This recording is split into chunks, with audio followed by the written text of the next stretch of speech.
놀리는 박수로 치신 줄 믿습니다. 물론 우리 신혼차한테 고마운 마음도 있고요. 한 번 다시 더 들었으면 하는 그런 생각도 듭니다.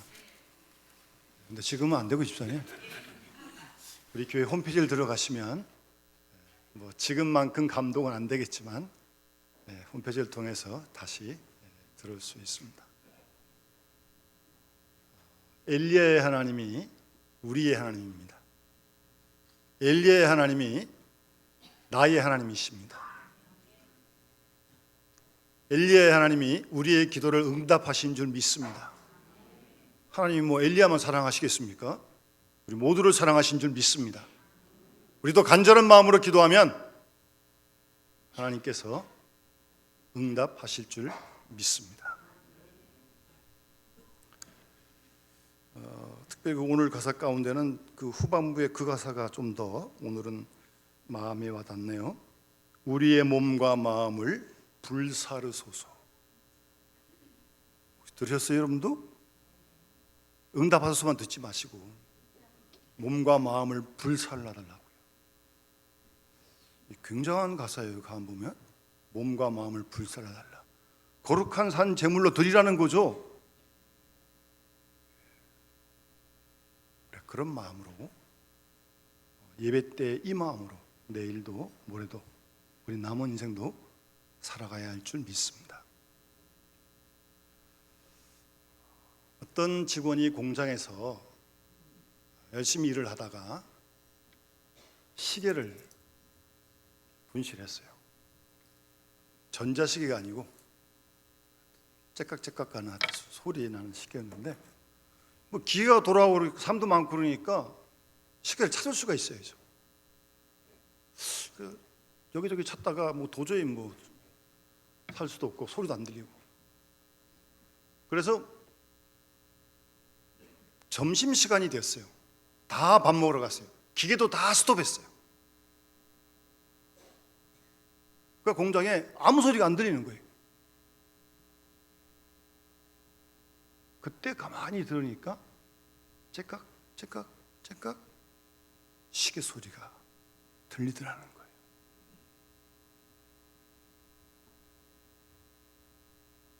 여러분, 우리가 세상에 살면 세상의 소리, 사람의 소리가 우리의 귀를 꽉 채웁니다.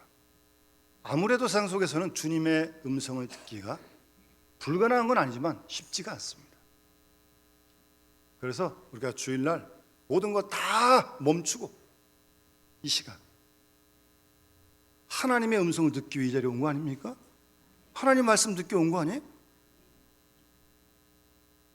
근데 몸은 여기 앉아 있는데도 또 생각이 또 밖에 가 있고, 내일 또 뭐 할 생각을 하고 있고, 누구 만날 생각을 하고 있고, 그러고 있으면 내 손해입니다. 내 손해. 왜요? 하나님의 음성을 듣지 못하니까. 하나님을 만나는 시간, 하나님께서 거룩하게 구별하시고 우리에게 복 주시려고, 안식을 주시려고 이 시간 주시는데 그 안식을 우리가 누리지 못한다면 그건 실로 안타까운 일이죠.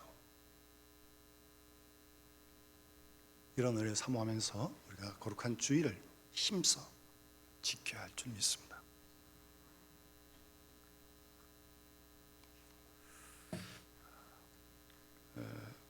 저희 교역자들은 이렇게 문서 작업이 좀 그렇게 많지는 않습니다.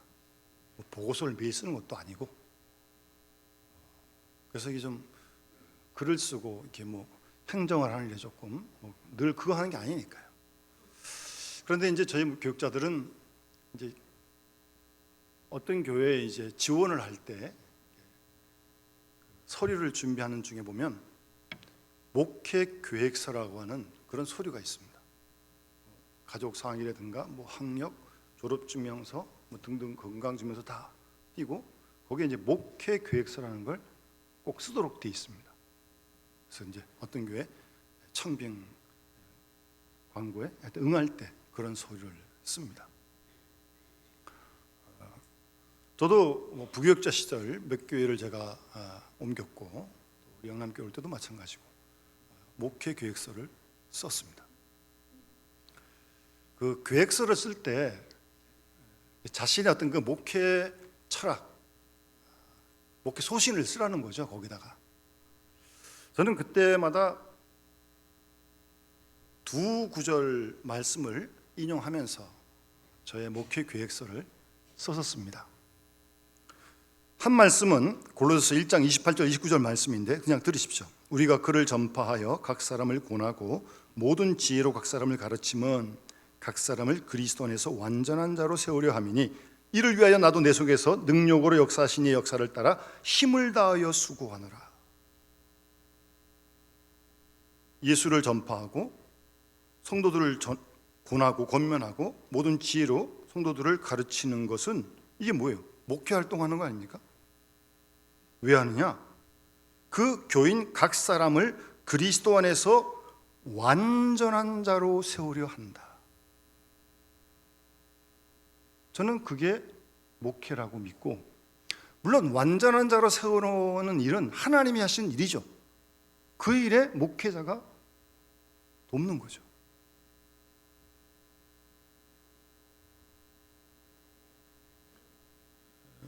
그리고 갈라디아서 4장 19절 말씀을 인용했었는데, 나의 자녀들아 너희 속에 그리스도의 형상을 이루기까지 다시 너희를 위하여 해산하는 수고를 한다. 그러니까 바울이 갈라디아 교회 편지를 쓰면서 나의 자녀들아 그런 마음으로 너희 속에 그리스도의 형상을 이루기까지,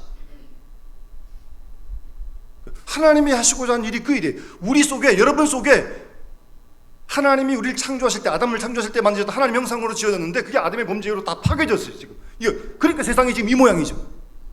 그 파괴되어지고 이그러진 그 하나님의 형상을 회복하고 그 형상을 이루기까지 내가 해산하는 수고를 한다. 저는 이게 목회라고 분명히 믿기 때문에 하여튼 그 성경 구절을 인용해서 목회 계획서를 썼습니다. 지금도 변함없습니다. 그 말을 바꾸면 저도 한 사람의 그리스도인으로서 신앙생활이 뭐냐, 예수 믿는 게 뭐냐, 그런 질문을 해야 되는 거 아니에요? 예수는 왜 믿는 거냐, 분명해야 되는 거 아니에요? 저는 이 두 본문 속에서 역시 답을 찾는 겁니다. 예수 믿는 게 뭐예요? 예수 믿고 복 받는다는 게 뭐예요 도대체? 세상에 얘기하는 뭐 잘 되고 부귀영화를 누리면 되는 거예요? 뭐 그럴 수도 있지만 그건 다는 아니잖아요. 가장 중요하고 본질적인 것은 잃어버리고 파괴되어진 그 하나님의 형상을 회복해가는 일이에요. 하나님이 그걸 원하시니까. 그게 그리스도 안에서 완전한 사람이죠. 그 일이 제일 중요한 일이고 하나님이 우리를 향한 1차적인 관심입니다. 우리를 보실 때 우리 속에 얼마만큼 하나님의 형상들이 회복되고 있는지를 하나님은 그걸 제일 먼저 보신다고. 시식을 보는 것도 아니고 통장을 보는 것도 아니고 건강을 보는 것도 아니고 한 사람 하나 살피시면서 우리 속에 하나님이 원래 우리를 창조하실 때 하나님의 형상대로 만드셨는데 그 형상이 예수 믿고 구원받고 신앙생활을 하면서 얼마만큼 회복되어지고 있는가, 하나님은 그걸 보고 계신 거예요. 우리도 거기 주목해야 되는 거 아니에요? 그러니까 교사가 가르치는 학생들에게 뭘 가르치는 겁니까? 영어 가르쳐요? 수학 가르쳐요? 아니에요. 말씀을 가르치면서 아이들 속에 그 형상이 회복되어지러 가는 그 일을 힘쓰는 거예요, 교사가. 여기 계신 분들도 마찬가지입니다. 가정에서 자녀들에게 그걸 힘쓰는 것이고 주의 맞는 사람들에게 그런 모습을 보여주는 게 그리스도인이라는 거죠. 그렇다면 예수 믿은 지가 다 다르시겠지만 수년이 지났는데, 수십 년이 지났는데 여러분 속에 바울이 말씀하시는 그 형상 얼마만큼들 회복되고 있는지를 스스로 잘 진단을 해보셔야 됩니다. 제일 중요한 일이니까요. 혹이라도 신앙생활을 수십 년 한데도 불구하고 이 일에 진보가 없다면 이건 정말 통탄을 노릇입니다.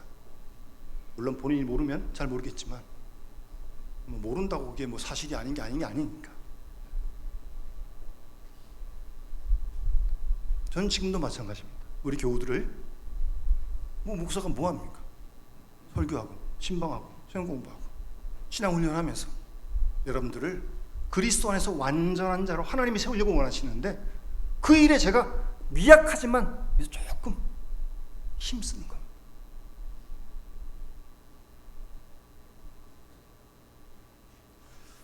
그래서 제가 오늘 말씀을 준비하면서 여러분 아시는 분들 계실 거예요. 낮의 해처럼 밤의 달처럼 그 복음성 있잖아요.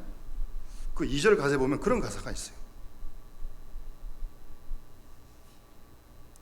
나의 입술은 주님을 닮은 듯하나 내 마음은 아직도 추워요. 받을 사랑만 계수하고 있으니 예수여 나를 도와주십시오. 입술은 말은 사랑하라 용서하라 말은 입술은 주님을 닮은 것 같은데 그래도 예수님 말씀을 들었고 하나님의 말씀 들었으니까 입으로는 말하는데 마음은 여전히 추해. 어떻게 된 거예요? 이거 상당히 위기 아니에요?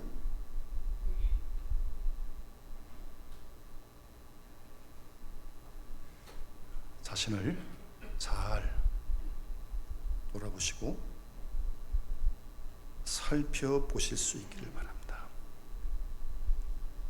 사도 바울은 빌립보서 3장에 보면 오늘 말씀처럼 그 본받으라는 표현을 딴 말씀도 하셨고 또 3장 7절 이하에는 이런 말씀을 합니다. 내가 그리스도를 위하여 내게 유익하던 것 다 해로 여기고 배설물로 여긴다. 왜냐? 그리스도 예수를 아는 지식이 가장 고상하기 때문이다. 그래서 그리스도를 얻고 그리스도 안에서 발견되려고 한다. 바울은 그렇게 말합니다. 오늘 고린도 11장에서 나를 본받으라고 하는 것은 바울처럼 외모를 본받으라는 게 아니고요. 바울처럼 결혼도 하지 말고 주의를 하라는 그런 말도 아니고요. 바울 자신이 그리스도를 본받으려고 힘쓰고 애쓴 것처럼 너희는 그 부분을 나를 좀 본받으라는 거죠. 내가 그리스도를 본받기 위해 몸부림치는 그 부분을 너희 난 좀 본받아라. 바울의 심정은 그런 마음입니다. 그래서 이제 빌립보서도 그렇게 얘기를 하는 거예요. 그래서 빌립보 3장 7절의 말씀을 좀 잘 이어서 나중에 보시면 세 가지 소극적인 본받기 위해서 힘쓰는 일이 있고 방법이 있고 나아가서 적극적으로 세 가지 주님을 본받는 길을 빌립보 3장에서 제시를 합니다. 본받는다는 게 구체적인 어떤 뭔가 훈련이 있어야 되지 본받자라고 생각만 해도 되겠습니까? 그럼 무슨 걱정을 하겠어요? 구체적인 결단이 있어야 합니다. 그거 없으면 잘 본받지 못해요. 잘 닮아가지 못해요. 생각은 되는데 생각만 가지고 예수님을 닮아가나요? 어림도 없습니다. 안 됩니다. 구체적인 바울이 자신의 어떤 경험 속에 나오는 간증이죠. 간증. 그래서 우선 모든 걸 잃어버렸다 그러거든요. 빌립보 3장에서 7절에 보면 여기서 잃어버렸다는 것은 도둑 맞았다는 얘기가 아니에요. 자기가 버렸다는 거예요. 자기가 스스로 버렸다, 자원적으로 버렸다는 거지 도둑 맞았다는 얘기 아닙니다. 뭘 버렸느냐? 3장 1절 이하에 보게 되면 자기가 자랑할 게 많잖아요. 바울이 8일 만에 할례도 받았고 이스라엘 족속이고 베냐민 지파요? 왕족이라는 거예요. 왕족. 사울 왕이 베냐민 지파거든요. 자기가 왕족이라는 거예요. 히브리인 중에 히브리이다. 난 진짜 진국인 히브리이다. 선민이다. 열심으로는 교회를 핍박했고 율법의는 스스로 흠이 없는 바리새인이었거든요. 바울이. 그런 모든 걸 잃어버렸다는 거예요. 내버렸다는 거예요. 충분히 자랑할 수 있는 건데 아시겠습니까? 그런 버림이 있어야 합니다. 그런 포기가 있어야 합니다. 그래야 주님을 닮아갈 수 있습니다. 본받을 수 있습니다.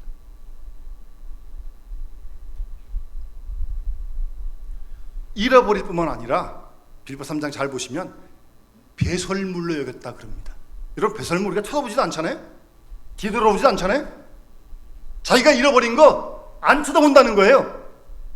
미련 없어요. 아쉬움 없어요. 그런 마음에 그래야 주님을 좀 본받아 갈 수 있어요. 계속 뭐 버리긴 버렸는데 포기했는데 이게 뭘 끌어당기는 게 자꾸 많아. 그때 참 그거 좋았는데 아주 고맛이 참 아주 달콤해가지고 아주 또 한번 기우? 네? 아예 안 보겠다는 거예요. 배설물 여겼다는 건 아예 쳐다보지도 않겠다는 겁니다. 우리 논산 훈련소 나온 사람들은 논산 쪽을 쳐다보지 않습니다. 저도 논산을 나왔는데 안 쳐다봅니다. 잘. 사주 그렇게 큰 훈련은 아니었지만 그래도 처음 하는 거라서 고생이 심했거든요. 그게 배설물로 여기는 거예요. 포기한 거, 잃어버린 거 안 쳐다보겠다. 그래야 본받아 간다니까요. 본받다가 쳐다보. 그러면 안 돼요. 도루묵이 돼요. 또 한 가지 더 있어요. 잃어버리고 배설물 여긴 게 아니라 해롭게 여기 때 해롭게. 아니 자기가 베냐민 지파가 되고 싶어 됐어요? 그거야 부모님한테 났으니까 그렇게 된 거지. 뭐 할례 받은 것도 뭐 자기가 받고 싶어 받았어요? 부모가 해주니까 그냥 받은 거고. 그러니까 따지고 보면 해로운 거 아니에요, 그거. 그게 왜 해로운 거예요? 자기가 선택한 것도 아닌데. 그렇잖아요? 여러분이 한국 사람 태어난 게 해로운 거예요? 뭐 한국 사람 되고 싶어 됐어요? 부모님이 한국 사람 된 거 아니에요? 근데 그걸 해롭게 여겼다는 거예요. 이 말은 사도 바울이 전도를 하면서 이방인에게도 복음을 많이 전하잖아요. 가만 보니까 자기 속에서 자기가 바리새인 중에 바리새인이고 히브리인 중에 히브리인이고 뭐 베냐민 집하고 뭐 난집하려면 할례받았고 뭐 아주 그냥 유대인 아주 그냥 골수 아주 어떤 거기에 대한 어떤 의로움이 가득 차가지고 그렇지 않은 사람들을 함부로 판단하고 비판하고 우습게 보고 그런 마음이 자기 속에 있거든요. 그래서 그게 해롭게 여겼다는 게 그게 자기한테 해가 됐기 때문에 그런 고백을 하는 거죠.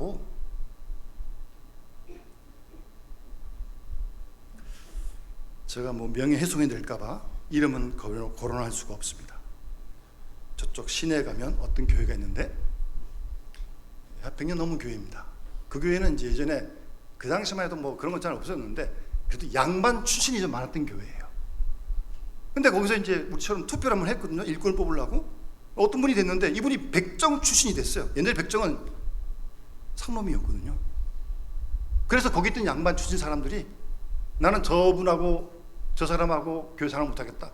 그리고 일부가 나갔어요. 특히 양반 출신이라는 사람들이 나갔어요. 나가서 좀 떨어져가지고 다른 교회 개척했어요. 지금도 그 교회도 지금 거기도 있어요. 지금도. 양반이라고 하는 게 예수 믿는 일에 방해가 되는 거예요. 여러분 자신을 잘 살펴보십시오. 여러분 속에 나쁜 거 아니에요. 뭐 내가 선택한 것도 아니에요. 근데 그런 사실이 나한테 예수 믿는 일에 방해가 된다니까요. 주님 본받는 일에 방해가 된다니까요. 그래서 배설물로 여겼다는 거예요. 지금 저처럼 이렇게 모태신앙도 때로는 해로울 수가 있어요. 내가 몇 대째 예수 믿는데 목에 딱 힘을 주고 처음 믿는 사람 보면 우습게 보려고 그러고 저도 처음에 좀 그랬거든요. 신학교 때 회개 많이 했어요. 그래서 제가 감사할 일이긴 하지만 제가 선택한 게 아니잖아요. 제가 뭐 3대 때 예수 믿는 게 제가 선택한 거예요? 제가 선택한 거 아니에요. 그러나 그게 어떤 자신의 의의가 되는 건 아니거든요. 그래서 해롭게 여겼다는 겁니다. 지금 잃어버리고 배설물로 여기고 쳐다보지도 않고 해롭게까지 여겼다는 겁니다. 왜요? 이어지는 빌립보 3장 8절 말씀 보면 그리스도 예수를 아는 지식이 너무나 소중하기 때문에 예수를 아는 지식이 너무나 고상하기 때문에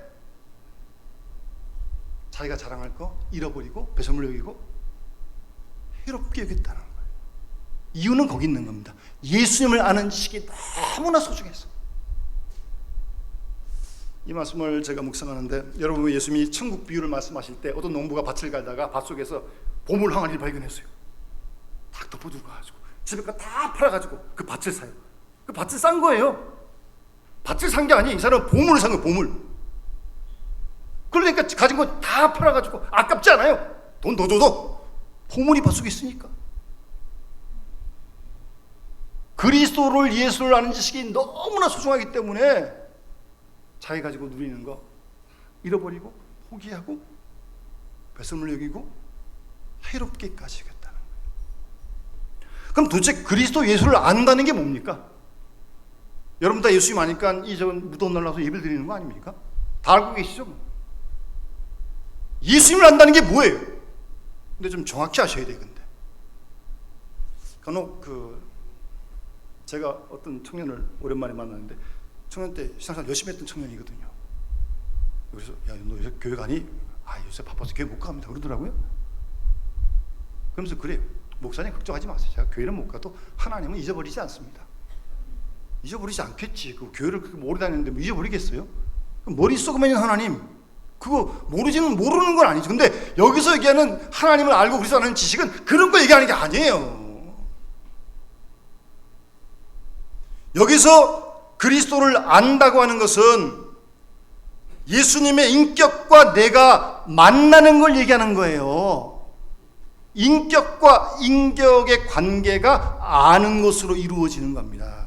우리가 사람을 알고 뭐 나이를 알고 할 때 그 사람 안다 그래요? 그건 이름만 아는 거죠. 그 사람하고 대화를 해봐야 이런 사람이 저 사람인지 알게 되는 거죠. 여러분 주님을 얼만큼 아십니까? 얼만큼 만나십니까? 얼만큼 주님과 인격적인 교제가 이루어지고 있습니까? 머리로 하는 거 말고요. 부둥켜 안았다고 아는 게 아닙니다. 악수한다고 아는 게 아닙니다. 인격적인 관계가 이루어져야 한다는 말씀입니다. 사랑이 아무리 귀해도 사랑을 알지 못하면 그 사랑 무효입니다. 무효. 그래서 자녀들이 부모의 사랑도 뭐 머리는 알지만 자기도 자녀를 낳아보고 그러면 그 사랑을 더 뼈저리게 느끼는 거 아니에요? 그래서 알면서 고맙고 알면서 마음과 마음, 인격과 인격이 통하게 되는 거예요. 그게 아는 거예요. 그게 주님을 만나고 주님과 함께 교통하다 보니까 이 지식이 너무나, 이 알미 너무나 귀한 거예요. 고상한 거예요. 다 버릴 수 있다는 거예요. 분투같이 신비로운 거거든요. 이 주님을 아는 지식이 마치 우리 교회에 여러 가지 문이 많이 있는데 좀 번호키를 하도 달아가지고 저도 모르는 번호가 있어요. 아직도. 그전에는 마스터키가 있었거든요. 철문은 하나, 나무는 하나, 두 개만 있으면 모든 문은 다 열 수 있어요. 바로 예수님을 아는 것이 그런 마스터키와 같다는 겁니다. 인생의 모든 문제를 풀어갈 수 있는 마스터키가 주님을 만나고 주님을 아는 것이라는 말씀입니다. 금생과 내생의 문제를 다 해결할 수 있는데 그만큼 소중하기 때문에 다 버릴 수 있다는 거예요. 버리고 포기하지 못하면 나가지 못합니다. 생각으로 본받아지는 게 아닙니다. 끊을 건 끊고 자를 건 자르고 그래야 뭐 본받아가는 거지. 뭐 그게 남아있으면 어떻게 본받아가겠어요? 바울은 거기에 머무는 게 아닙니다. 아는 데 머무는 게 아니고 8절 끝에 보면 그리스도를 얻고 그럽니다. 얻고. 이거는 아는 거에서 한 단계 더 아주 업그레이드가 된 거예요. 그리스도를 얻고 그래요. 얻고. 그리스도를 소유한다는 말입니다. 알고 배우는 데 그치는 게 아니라 주님의 능력과 역사가 내 능력이 되고 내가 하는 일이 주님이 하신 일의 연장이 되길 바라는 마음이에요. 여러분 그런 마음 좀 갖고 싶으세요? 그래 잘 못해요. 그런 마음은 가져야 되는 거 아니에요? 우리가 하는 일이 주님 하는 일의 연장이 되어야죠. 고침돌이가 방해가 되면 되겠습니까? 주님을 본받아가는 사람들이 그리스도를 소유하고 통달하려고 하는 그런 마음, 그리스도를 얻는다는 겁니다. 중세에 토마스 아퀴나스라고 하는, 그때는 이제 뭐 개신교가 생기기 전이니까 지금 이제 가톨릭 신학자죠. 그때는 이제 나누기 전인데 중세. 이분이 참 경건한 학자예요. 기도를 많이 했어요. 하나님께서 그 기도를 들으시고 솔로몬에 나타나신 것처럼 간절히 기도하니까 내가 너한테 뭘 줄까? 라고 하나님이 토마스 아퀴나스한테 물었어요. 여러분 기도를 오래 했는데 간절히 했는데 하나님께서 뭘 줄까? 그러면 뭘 구하시겠어요? 하나님 좀 기다려보세요. 그때는 그렇게 하면 안 돼요. 딱 뭐가 준비가 돼 있어야지. 무슨 좀 기다려보게 뭘 기다려보게. 뭐예요 여러분들? 참 스스로에게 물어보세요. 한 가지 딱 구하라고 뭘 구하겠어요? 토마스 아퀴나스는 하나님 다른 거 다 필요 없습니다. 나는 그리스도만을 원할 뿐입니다. 그렇게 대답을 했어요. 주님만 원하는다. 주님만 원하고 다른 거 다 필요 없다는 거예요. 주님 말고는 아무것도 원치 않는다는 거죠. 다윗이 시편 23편에서 여호와는 내 목자시니 내가 부족은 없다는 말은 그 말이에요. 더 원하는 게 없어요. 왜요? 그리스도를 얻었으니까. 주님의 마음이 그대로 내 마음이 되기를 바라는 거예요. 그리스도를 얻는다는 거는 순간순간 여러분 마음을 잘 살피세요. 내 마음이 그리스도의 마음과 어떤 관계 있는지 잘 살펴보세요. 그거 놓치면 큰일 납니다. 예수 믿는다고 이렇게 또 저것도 뭐 주일날 늦게 와서 예배드리고 봉사하다고 얼마나 많이 하는데 우리가. 그런데 내 속에서 그런 마음으로 주님을 닮아간 일이 없다면 실로 안타까운 일이죠. 한 걸음 더 갑니다. 이어지는 9절 말씀 보시면 그 안에서 그리스도 안에서 발견되려고 한다라고 바울은 그렇게 말합니다. 갈수록 첩첩산중입니다. 그래도 욕심을 내죠. 그리스도 안에서 발견되려고 한다. 알고 얻고 그 안에서 발견되려고 한다. 쉽게 말씀드리면 이 그리스도라고 하는 이 물이 있다면 그리스도라고 하는 이 물통 속에 그냥 풍덩 빠지고 싶다는 얘기. 쉽게 말씀드리면 그렇게 하면 어떻게 되는 줄 아세요? 자기라는 게 없어요. 내가 없어요. 내가 언제나 그리스도가 나오는 겁니다. 아시겠습니까? 그게 그리스도 안에서 발견되어지는 거예요. 그래서 원래 영성신학에서도 그런 목표가 있어요. 정화, 조명, 일치. 그래서 성령의 조명을 받으면 우리에게 부족함을 발견하고 도움을 발견하고 회개하고 정화, 깨끗해지고 그 다음에 조명, 더 밝은 빛을 많이 받게 되죠. 그리고 지속하다 보면 그 다음에 주님과 내가 하나가 되어지나 그리스도 안에서 정화, 조명, 일치 그런 단계를 얘기하는데 그리스도 안에서 발견된다는 건 바로 그거예요. 내가 완전히 없어지는 겁니다. 그래서 내 속에서 언제나 그리스도가 증거되어지는 거예요. 내 욕심, 내 생각 다 버리고 주님이 원하시는 것 그것이 무엇이든지 거기에 마음을 두고 나의 모든 상황을 통해서 그리스도가 증거되어지기를 원하는 거예요. 쉽지 않죠. 그렇다고 뭐 그냥 그건 뭐 누구나 하는 것이 하고 그냥 가만히 있을 거예요? 그럴 일은 아니잖아요. 다른 사람을 대할 때도 나란 사람, 내 명예, 내 지식 그런 거 다 사라지고 다른 사람을 대할 때도 내 속에서 그리스도가 증거돼요. 사람 만나보면 알잖아요. 사람이 만나보면 알잖아요. 뭐 그 사람에서 뭐가 나오는지 우리 다 느끼는 거 아닙니까? 그리스도를 알고 그리스도를 얻고 그 안에서 발견되려. 이 그리스도를 본받아가는 바울 자신의 간증이고 고백이죠. 그 일을 위해서 잃어버리고 배설물로 여기고 해롭게 여겼다는 거예요. 여러분, 우리가 신앙생활 하면서 주님을 본받기를 다 원하는 거 아니겠어요? 잘 안 돼도 그런 원함은 다 있는 거 아닙니까? 그렇다면 주님 부르신 그날까지 이 목표를 절대 놓치면 안 됩니다. 봉사 많이 하세요. 섬기는 거 많이 하세요. 활동 많이 하세요. 다 해야 됩니다. 또 교제도 하고 선교도 하고. 그런다고 그게 되는 게 아닙니다. 이건 또 따로 해야 되는 거예요. 그건 그거대로 하는 거고. 그래서 나를 보는 사람이 내 속에서 주님을 볼 수 있다면 이 하나님께도 얼마나 영광입니까? 이게 나를 통해 그리스도가 증거된다면 말입니다. 하나님 오늘도 나를 감춰주시고 나를 십자가에 못 박아주시고 정과 욕심을 다 못 받게 하시고 오늘도 그리스도 안에서 주님이 증거되어지는 하루가 되어지길 바랍니다. 그런 교사가 되면 그런 학생이 나올 것이고 가정에서도 그러면 주위 사람들이 다 그렇게 볼 거 아니겠어요? 그런 일에 우리 모두가 주님을 간증하는 주인공들이 다 되어지는 은혜가 함께 하시기를 주의 이름으로 축원합니다. 주신 말씀 기억하면서 455장 함께 찬양 부르면서 봉헌하도록 하겠습니다.